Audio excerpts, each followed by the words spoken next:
Starting with Michael. When I was in college, I had a piece of artwork in my college dorm with a saying, "I'm not the same having seen the moon shine on the other side of the world."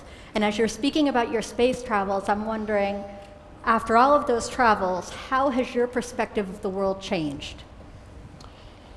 How did you see the other side of the moon? I'm just curious. Look, when I flew my first mission in 1995, it was about 2 weeks long, an amazing, out-of-this-world experience. I came home and I thought, I'm changed. I'm a different person. About 2 weeks later, I was stuck in traffic. I had to go home and pay bills, and I realized nothing's really changed. And I thought for a moment that experience, my initial feeling was not correct. But over time, and certainly over having experienced more time in space, it is unquestionably different. And I think what happens is we that have seen the planet from that perspective have a different, it's not a huge tectonic kind of shift. It's very subtle, but I think we're more tolerant, we're more patient, we're more appreciative of the fragility of the planet, so we're more, let's say, ecologically minded.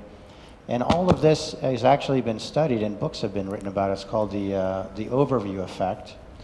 And that's one of the reasons that I'm very excited about this prospect of commercial human spaceflight, because I think that the more people that can experience that view, that vision, that connection with other people, other cultures, and our planet, the world will be a better place for it. Very interesting. Now, Mark, there's a saying that goes, if you want to go fast, go alone. If you want to go far, go together. As a successful serial entrepreneur, what are your views on this? Well, they're certainly both right. And I think the challenge, though, is in a startup, you have to do both those things at the same time. You have to go fast, and you have to go together and make it all happen. And I think one of the things is a special culture that's required in a startup. And we sort of call it tightly aligned, loosely coupled. And it's sort of a management system that you make your objectives very, very clear, and then let people all run toward the goal their own way. And then what that requires is a tremendous fault tolerance. You have to trust people to make their best judgments. You have to trust people to make mistakes. You have to trust that all the people you're with are competent. And when that works, it's a tremendous feeling of having you feel like you've all individuals working at your optimum, but you've collectively built something amazing. Mm-hmm. Great advice. Let's go back to Michael. Now, in a world where we're able to land robotic explorers on distant comets, at the same time we have 2 billion people living in poverty, nearly a third of mankind. What are your thoughts on this? Well, I think it's a false argument to pit one against the other. First of all, if you took all the global investment in spaceflight around the world and sort of divided it up among those 2 billion people, I don't think it would go very far. So it's the old analogy about if a man is hungry, do you give him a fish or do you teach him how to fish? So I think what is true is that investment that I discussed, it isn't like we put money in rockets and launch the money into space. It's actually doing something up there. So the telecommunications satellite allows people, whether they're impoverished or not, to know about the weather, to know about what kinds of trends in medicine may affect where they live. So we are on the cutting edge of technology in space. And the idea is that technology is an investment in the future. And to make a more blunt example, when we were miniaturizing electronics back in the days of Apollo, which were necessary to be able to, as you can appreciate, computers were the size of rooms back then, right? So all the technology that went into that, all the effort, is why we have smartphones and video cameras and things like those things today. And as Mark pointed out, you can't tell that right now. I can just tell you that sort of investment is the fastest way to make those 2 billion people come out of poverty than any other way. Mm-hmm. Very interesting. I suppose we don't really think about telecommunications and the medicine and that, so thank you. Mark, going back to you, I'm probably one of Netflix's earliest customers from the United States. I wanted to know, at what point did you realize that you had to change your business model in a changing market, digital streaming, and what were the challenges with implementing those changes? So the interesting thing about streaming and video is that people knew that that was going to be the way movies would be delivered at some point in the future. And we certainly knew that the day that we started Netflix. And it's no accident that it's called Netflix. The challenge, though, is understanding when that transition will take place. And certainly there were some people we spoke to, investors, for example, who believed it was going to happen next week. There were some people, and I'd put Reed and I in that category, who believed it would take much longer than most people anticipated. And it's not just the technology, it's the attitudes that Hollywood has to embrace a new way of distributing movies, and that's a very slow thing to develop. So the challenge is, how do you build a company which is based around one distribution method when you know it's all going to go away, be replaced with a different one? And when I look back at what I think one of the smartest decisions we made was to build the company around a neutral value proposition.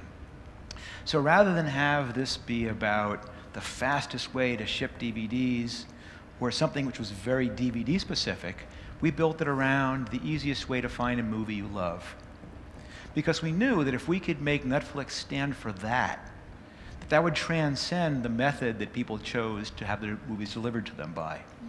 Which is why you saw all those deep investments in our Cinematch technology, our movie rating technology, because that was an investment to make it easier to find movies you like.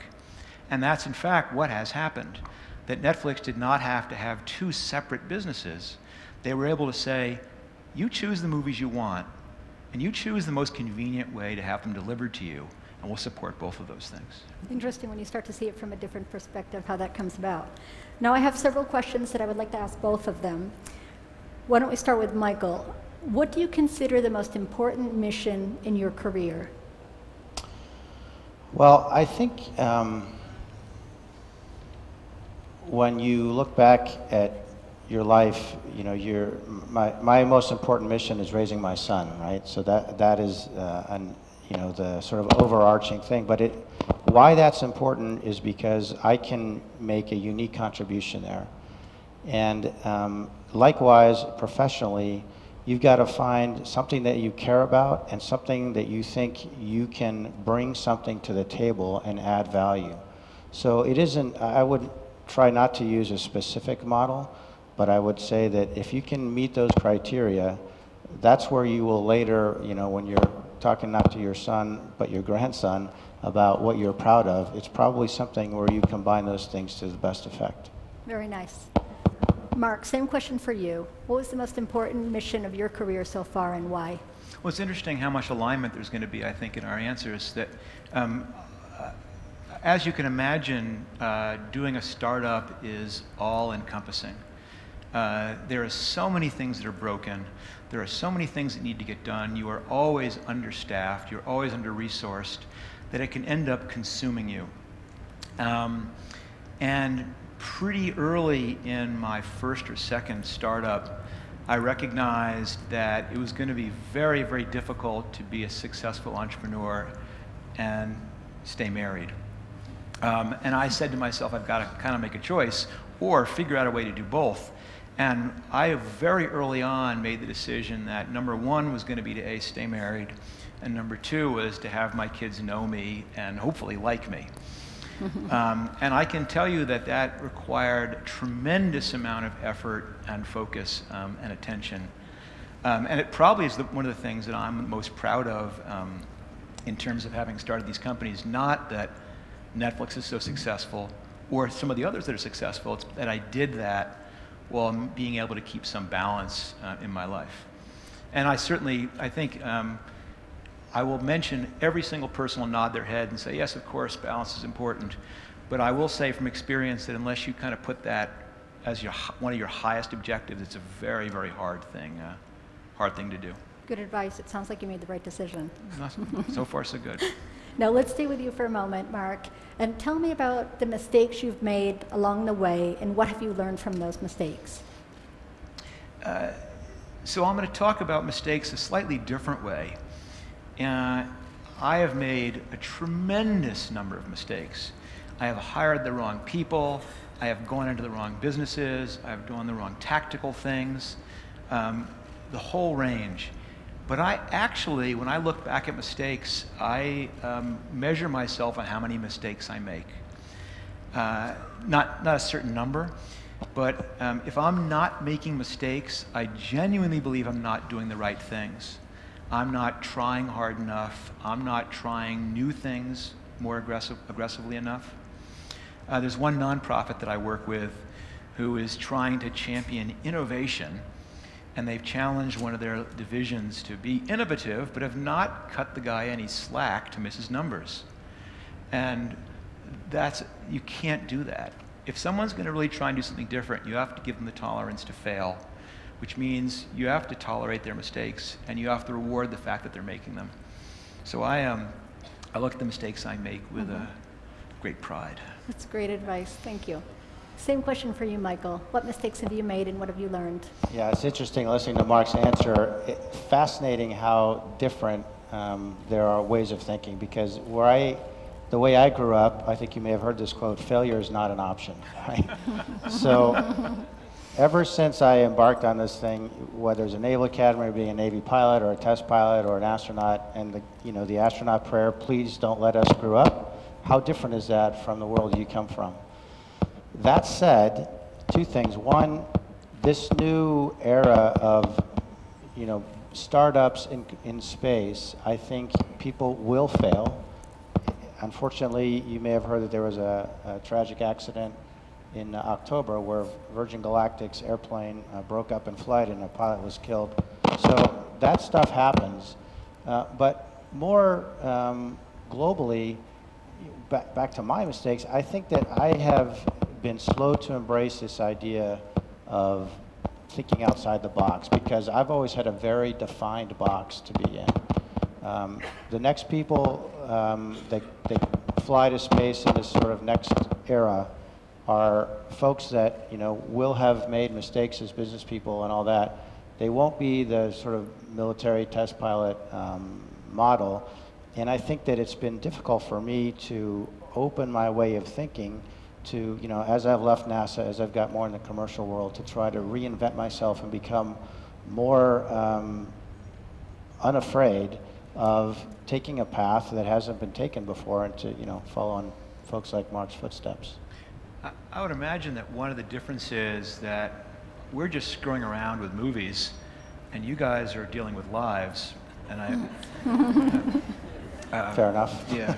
But I think culturally, I would imagine it's one of the biggest challenges for trying to privatize space delivery, is that giving people permission to try things that in fact may be unsuccessful. Yeah, I think not just the nation, but the world in general has an ever increasing, or I guess decreasing, tolerance to risk. So whereas before, I don't know about you, but I never wore a helmet when I rode my bike as a kid, and I learned a few things because I fell down not wearing my helmet. So this is a longer philosophical discussion, but I think it's an interesting point. Totally agree. So you bring up that differentiation. Now I'm curious to know, working for a leading business school, Michael, let's start with you. From a competency point of view, what do you believe students should be learning in school? What are those key skills? Well, I showed some pretty neat images of machines, and they are absolutely fantastic machines, but people make machines, and it's really all about the people. It's the people who think of them, who design them, who build them, maintain them, operate them. They're all people. And when we hire, and this is just an example, but when we hire astronauts, by the time they get to be interviewed, they're all technically very qualified. The most important aspect that we try to tease out during the interview process is what kind of people are they? What kind of team players are they? And at the end of the day, when the interviewee walks out and the rest of us are left to talk about him or her, the question is, do I want to spend 6 months in space with that person? So the point is that being a people person is by far the greatest skill, and it's not something necessarily that you can learn in a classroom, but by being observant, by being tolerant, by being open-minded about others, I think will go a long way. Interesting. Would have never thought that before. Thank you. Mark, same question. So I'll preface what I'm going to say by the fact that I got a D in economics. So you can take my educational input with a grain of salt. But from what I've seen, I'll give you one which may be a little unconventional and one that you probably have heard before. One of the great things about this school is the multiculturalism of it. And it's in English, but certainly there's a tolerance and a respect and understanding that business is conducted in hundreds of languages around the world, and you have to be able to deal with those differences. I would like to point out that it's incredibly valuable to learn a programming language. And I said earlier that you don't need to be have a computer science degree to do a tech startup, but you have to speak that language. I am one of the last of the breed of people who can come in with pure business background and be able to succeed there. Today's founders and CEOs have to speak that language, have to earn the respect of their technical co-founder, and that comes from speaking that language. The other one, and that's a very specific skill that you can learn. The other things are much more general, which is that to lead a startup is a very inspirational requirement. You have to lead people into something which is completely irrational. You have to convince them to leave their good jobs, their high salary, to mortgage their house, and come join you doing something which makes no sense whatsoever. In fact, 2-second story on this. When I was convincing people to come work at Netflix, we'd be talking through, and I would say sometimes, these options, one of these days this stock's going to be worth $100. This is back when it was worth a nickel or something like that. And then afterwards, someone came to me and said, don't you feel bad, like bullshitting them like that? And it took me back, and I said, well, it's not bullshit if you believe it. And the point is, you have to be able to communicate with people. So I'm a huge believer in the communication arts, in getting practice and skill in public speaking, my awkwardness notwithstanding today. Getting polished at that is so important. Being able to make and defend an argument, being able to recognize bullshit and call it and know what was wrong with it, those skills are what's required every single day when you're running a team in a business where there is no definitive right or wrong answer.